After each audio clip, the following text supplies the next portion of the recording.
बिस्मिल्लाहिर्रहमानिर्रहीम अस्सलाम वालेकुम वरहमतुल्लाहि वबरकातुहू। उम्मीद करती हूँ आप सेहत ईमान की बेहतरीन हालत में होंगे इंशाअल्लाह अज़्ज़ा वजल। हमारा कोर्स जिसमें हम बात करें बच्चों की बेहतरीन तरबियत कैसे करें, आज उसकी लास्ट लेक्चर पे हम बात करेंगे कि फ़ादर का मेन रोल क्या होता है बच्चों की ज़िंदगी में। और जो बच्चे बहुत ज़िद्दी होते हैं, किसी भी चीज़ को लेके बहुत ज़िद करते हैं, तो उनकी ज़िद को किस तरह से कंट्रोल किया जाए। तो देखिए, सबसे पहले जो है बच्चों की तरबियत की ज़िम्मेदारी सिर्फ़ माँ की नहीं है, ठीक है? पूरे घर की ज़िम्मेदारी होती है, घर में मौजूद हर फ़र्द की ज़िम्मेदारी होती है और बाप की भी माँ से भी ज़्यादा ज़िम्मेदारी होती है, ठीक है? माना कि 24 घंटे बच्चा माँ के पास होता है, बाप बाहिर होता है, ज़्यादा वक़्त बाप के साथ नहीं गुज़रता, लेकिन बाप की भी ज़िम्मेदारी होती है। सम घरानों में ये समझा जाता है कि बच्चे की टोटली ज़िम्मेदारी तो माँ की है और फ़ादर ख़ुद भी बच्चे को अटेंशन नहीं दे रहे होते, तो ये टोटली रॉन्ग बिहेवियर है। और सेकंड, अक्सर ये होता है कि जिन घरों में जिनके माँ-बाप की आपस में नहीं बनती, उनकी बच्चों की ज़िंदगियों में कहीं न कहीं कमियाँ रह जाती हैं। अगर फैमिली में माँ-बाप का रोल अच्छा नहीं है, तो उनके बच्चों में कहीं न कहीं फ्लॉज़ आने शुरू हो जाते हैं, ठीक है? तो बाप सम टाइम ऐसा होता है, बाप जाता है बाहर काम पर, कमाने, ऑफ़िस कहीं पर भी, और वहाँ उसके साथ कुछ बुरा होता है, डाँट पड़ती है, कुछ भी, या दिन सही नहीं गुज़रा, तो क्या करता है वो घर आके बीवी पे अपनी फ्रस्ट्रेशन उतारता है। वो वाइफ़ को साथ मिसबिहेव शुरू करता है। वाइफ़ क्या करती है, अब उसका बस नहीं चलता कि हस्बैंड के साथ किस तरह से बिहेव करना है, तो वो बच्चों पे अपनी फ्रस्ट्रेशन उतारती है। और इन दोनों के चक्कर में जो दिमाग ख़राब हो जाता है बच्चों का होता है, उनकी जो पर्सनैलिटी है डैमेज होना शुरू हो जाती है। तो इसलिए फ़ादर्स को भी चाहिए कि अपने बच्चों की जो है ना तरबियत पे फ़ोकस करें और उनके सामने मत ओवर रिएक्ट किया करें। अगर किसी चीज़ पे कोई मसला भी है, तो बैठ के आराम से तहम्मुल से सॉर्ट आउट किया जाए, मोहब्बत से सॉर्ट आउट किया जाए।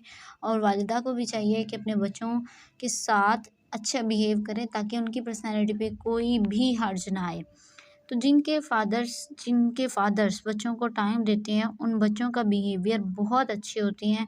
पहले भी हमने बात की, उनकी वर्क प्लेस जो स्किल्स हैं वो भी बहुत स्ट्रॉन्ग होते हैं।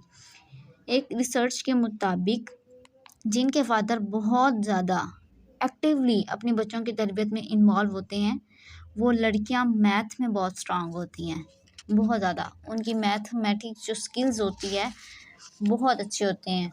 और जिनके बच्चे माँ बाप से सवाल करें और मोहब्बत से उसका आंसर मिल रहा हो, तो वो बच्चे प्रॉब्लम सॉल्विंग बनते हैं। और फादर की इन्वॉल्वमेंट में बच्चों का ख़्याल रखना शामिल है। फादर भी बच्चों का ख़्याल रखे और उनसे क्वेश्चंस करे, कैसे हैं, क्या दिन गुज़र रहा है, मोहब्बत के साथ।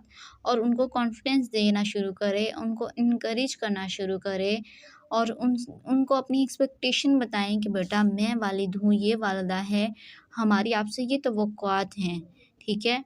उनको अपनी एक्सपेक्टेशन बताएं और बच्चों कुछ अच्छा करें तो उनको रिवॉर्ड दें। बाप बच्चे को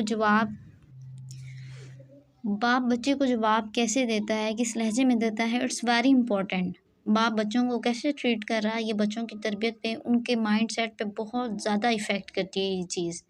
फादर प्लस मदर, ये दोनों बच्चों की ग्रोथ में, बच्चों की परवरिश में, दोनों बहुत ज़्यादा रीढ़ की हड्डी की मानद काम करते हैं। जैसे कहते हैं ना, गाड़ी एक पहिए के बराबर, एक पहिए के साथ नहीं चलती। तो इसी तरह बच्चों की तरबियत भी एक पेरेंट पे ज़िम्मेदारी नहीं होती, वालिद और वालिदा दोनों की ज़िम्मेदारी होती है। और बच्चों को अल्लाह का तारुफ़ करवाना बाप की भी ज़िम्मेदारी है। बाप को चाहिए जब वो रात को आए, सुकून से बच्चों के साथ टाइम स्पेंड करें, सहाबा कराम के वाक़ियात को डिस्कस करें, खुद भी इस्लाम का नॉलेज लें, अपने बच्चों को भी दीनी तालीम करें, उनके अंदर अल्लाह की मोहब्बत, अल्लाह का तारुफ़ डालना शुरू करें।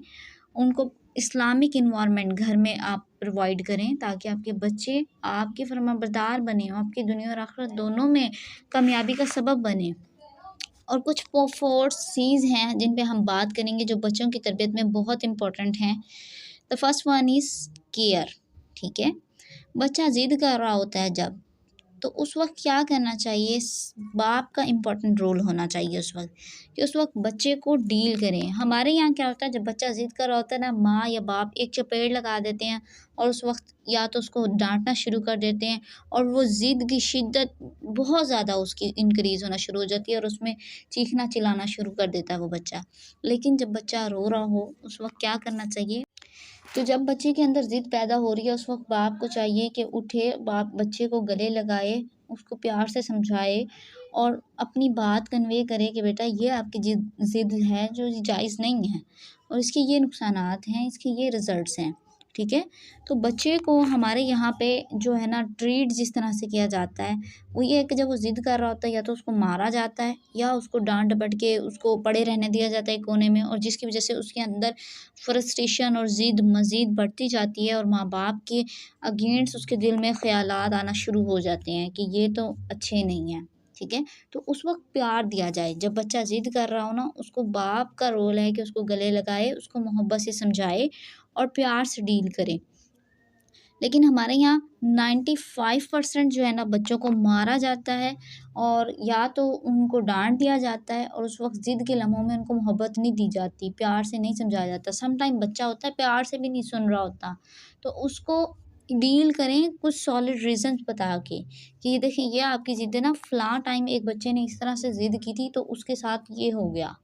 उसके साथ ये बुरा हो गया, तो आपके साथ भी हो सकता है। आप अच्छे हैं, आप कहना मानिए। और अगर आपके बड़े बच्चे टीनेजर हैं और वो इस किस्म की ज़िद कर रहे हैं जो कि नाक़ाबिल कबूल है, किसी ऐसी चीज़ की ज़िद कर रहे हैं जो आप पूरी नहीं कर सकते, तो उनको भी किसी और वाक़ये से रिलेट करके ये बताएँ कि फ़लाँ टाइम पे फ़लाँ शख़्स ने इस तरह की ज़िद की, फ़लाँ के बच्चे ने, तो उसके साथ ये हुआ, उसको ये रिज़ल्ट्स भुगतने पड़े। तो आप भी इस चीज़ का ख़याल रखें। हम नहीं चाहते कि आपके साथ भी कुछ बुरा हो आने वाले वक़्त में। तो बच्चों को मोहब्बत जब आप देंगे ना, मोहब्बत की रस्सी डालेंगे ना, तो बच्चे आपके काबू में रहेंगे। लेकिन अगर आप डाँट-डपट और इग्नोर वाला मामला अख्तियार करेंगे, तो वो आपसे टोटली दूर होंगे। हमारे यहाँ 95% यही मामला अख्तियार किया जाता है। बच्चों को जब वो ज़िद कर रहे होते हैं, उनके हाल पे छोड़ दिया जाता है या उन्हें डाँट-डपट के, मार के उन्हें एक साइड पे किया जाता है। जबकि हमारे यहाँ 5% सिर्फ़ मोहब्बत दी जाती है। हमारा किरदार ये होना चाहिए कि बच्चे को 95% मोहब्बत दें और 5% डाँट वाला मामला रखें, ठीक है? उस मौके पे डाँटें जब बहुत ही ज़्यादा इंटेंसिव बच्चा कोई ऐसी हरकत कर दे जो नाक़ाबिल बर्दाश्त हो। और हमारे यहाँ 95% डाँट का रोल इख्तियार किया जा रहा है और मिसबिहेव अक्सर पेरेंट्स कर रहे होते हैं बच्चों के साथ। ये चीज़ें बच्चों के अंदर इतनी ज़्यादा वो पैदा कर देती हैं बुराइयाँ कि बच्चे अक्सर सुसाइड तक चले जाते हैं। आप बच्चों के साथ वो रिलेशन नहीं बनाते कि वो अपने अंदर जो चल रहा होता है वो आपके साथ एक शेयरिंग कर सकें। उनको क्या उनकी ज़िंदगी में चल रहा है, वो आने वाले वक़्त में किस तरह के क्या परेशानियों को लेके वो सोच विचार में घूम रहे होते हैं ज़हनी मरीज़ा बन के। तो वालिदैन को नहीं बताते बच्चे, क्यों? क्योंकि उन्हें पता है यहाँ बताने से और कुछ नहीं मिलना सिवाय डाँट मिलनी है। तो बच्चे के साथ क्लोज़ हो जाएँ और 95% मोहब्बत दें, सिर्फ़ 5% डाँट का मामला अख्तियार करें, वो भी जब बहुत ज़्यादा ज़रूरत हो। सेकंड, कंसिस्टेंसी एनवायरनमेंट रखें, यानी कि कभी सख्ती कभी नरमी वाला मामला ना हो। जब सख्ती कर रही हैं, जब आपको लगता है कि सख्ती की ज़रूरत है, तो उस वक़्त सख्त होना चाहिए। ये नहीं उसी वक़्त थोड़ी देर बाद आप नर्म हो जाएँ, सॉफ्ट हो जाएँ। तो फिर बच्चे ये सोचते हैं कि यार थोड़ी देर बाद तो इन्होंने ठीक हो जाना है और अभी तो हम जो कह रहे हैं ना वो करवा के रहें। नहीं, बल्कि एक लाइन क्रिएट करें कि यहाँ पर कंप्रोमाइज़ नहीं हो सकता, इधर हम सख्त हैं, ये रूल्स ये बात हम आपकी नहीं मान सकते।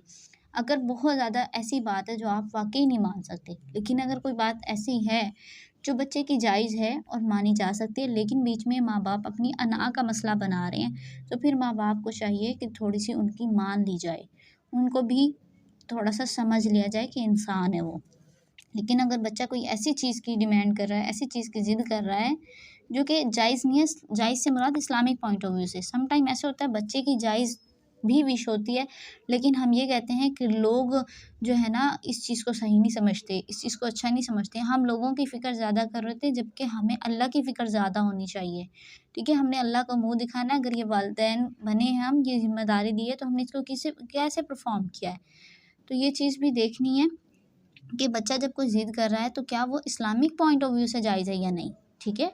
लोगों के पॉइंट ऑफ व्यू से नहीं, माशरे के पॉइंट ऑफ व्यू से नहीं, सिर्फ़ ये देखें कि क्या अल्लाह को तो नाराज़गी का सबब करने वाला कोई काम नहीं कर रहा।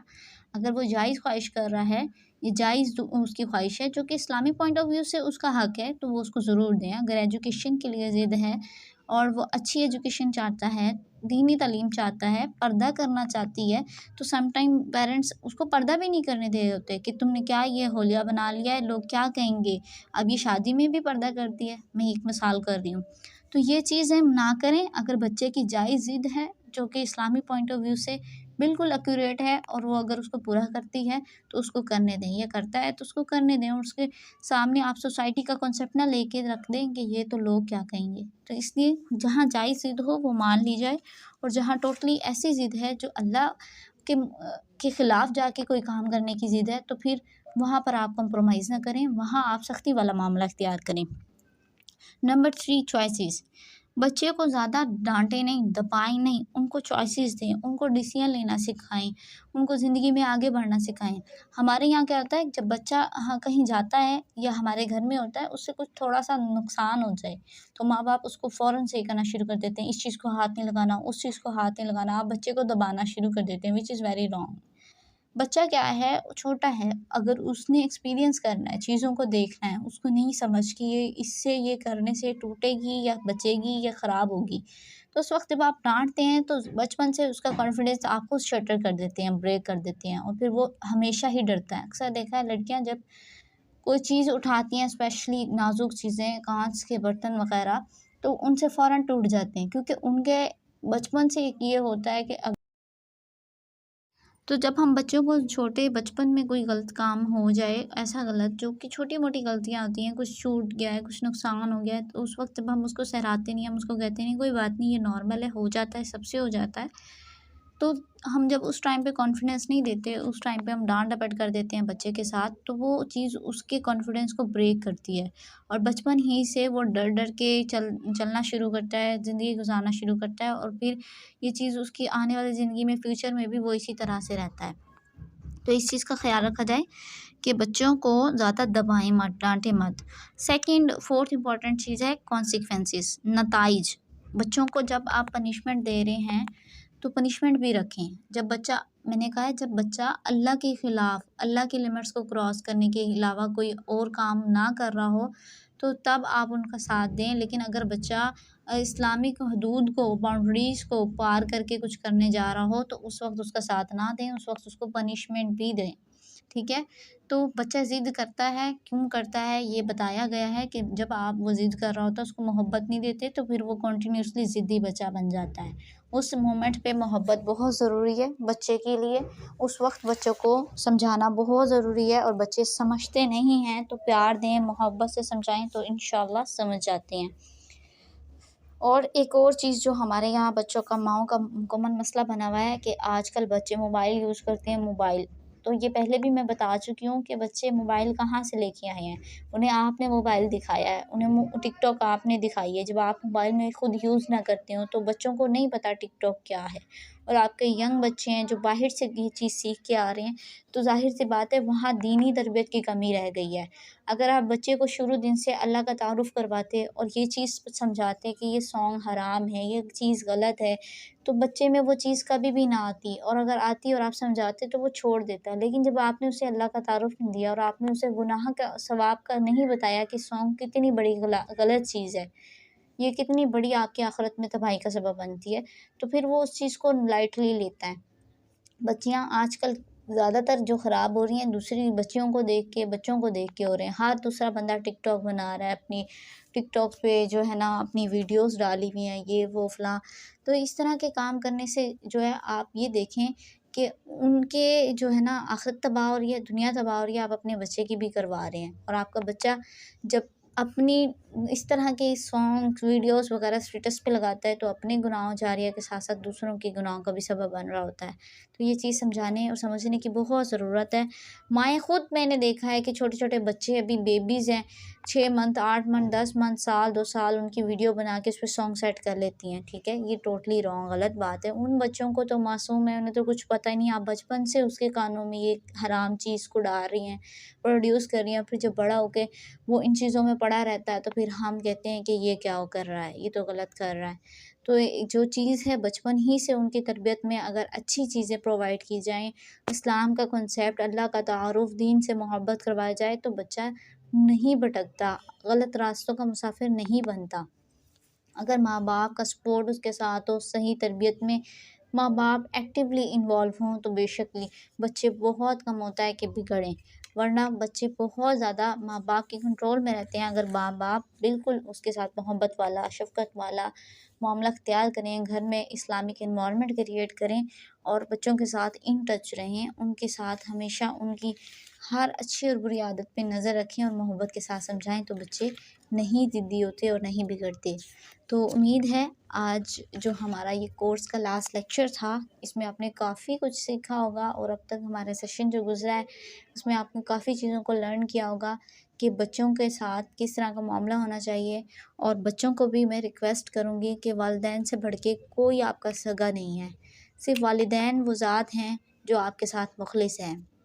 और अगर आप इन मुख़लिस हस्तियों को, जिन्होंने आपके लिए अपनी ज़िंदगी इन्वेस्ट की, अपनी कहते हैं ना जमा पूँजी इन्वेस्ट की, अगर आप उनको अहमियत नहीं देते, उनकी रिस्पेक्ट नहीं करते, उनकी इज़्ज़त नहीं करते, तो यकीन जानें दुनिया और आख़िरत दोनों में ज़िल्लत और रुसवाई आपका सबब बन जाती है।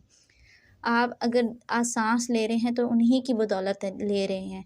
अगर आप उनके घर में रह रहे हैं तो उन्हीं की बदौलत रह रहे हैं। बहुत से वालिदैन ऐसे होते हैं और जो बच्चों को कहीं फेंक आते हैं, जो बच्चों को अपने साथ रखना भी मुनासिब नहीं समझते। आपने देखा होगा अस्पतालों के बाहर कितनी केसेस आपने देखे होंगे, न्यूज़ चैनल में देखे होंगे कि लोग अपनी औलादों को कूड़े-करकट के ढेरों पर फेंक आते हैं। तो क्या आपके वालिदैन का ये एहसान कम है कि उन्होंने आपको रखा हुआ है, आपको मोहब्बत दी है, आपको पाल रहे हैं, आपको अपना वक़्त दिया, अपनी ज़िंदगी दे दी। तो आप अभी भी उनके साथ अगर मोहब्बत का मामला अख्तियार नहीं करते, तो आपकी दुनिया और आख़िरत दोनों ख़राब होने वाली है। तो अगर अभी भी वक़्त है, अपने माँ-बाप की कदर करें, उनसे पूछें जिनके वालिदैन नहीं हैं वो किस तरह तड़पते हैं। तो आपके वालिदैन अगर आज आपके साथ हैं, तो उनको इज़्ज़त दें, उनको वो वैल्यू दें, उनको प्यार दें, उनकी कदर करें। अगर वालिदैन आपसे कोई बात पे नाराज़ हो जाते हैं, तो शफ़क़त वाला मामला अख्तियार करें आप भी। मोहब्बत से समझाने की कोशिश करें, कोई जायज़ ख़्वाहिश है तो मोहब्बत से समझाने की कोशिश करें। नहीं मानते तो फिर ये ज़रूरी नहीं है कि आप जो है उनके साथ गलत रवैया अख्तियार करें। ये चीज़ करने से आपकी दुनिया में भी बहुत नुकसान होता है और आख़िरत में भी। जज़ाकुमुल्लाह खैरन कसीरा, बारकल्लाहु फ़ीकुम, स्टे ब्लेस्ड, अल्लाह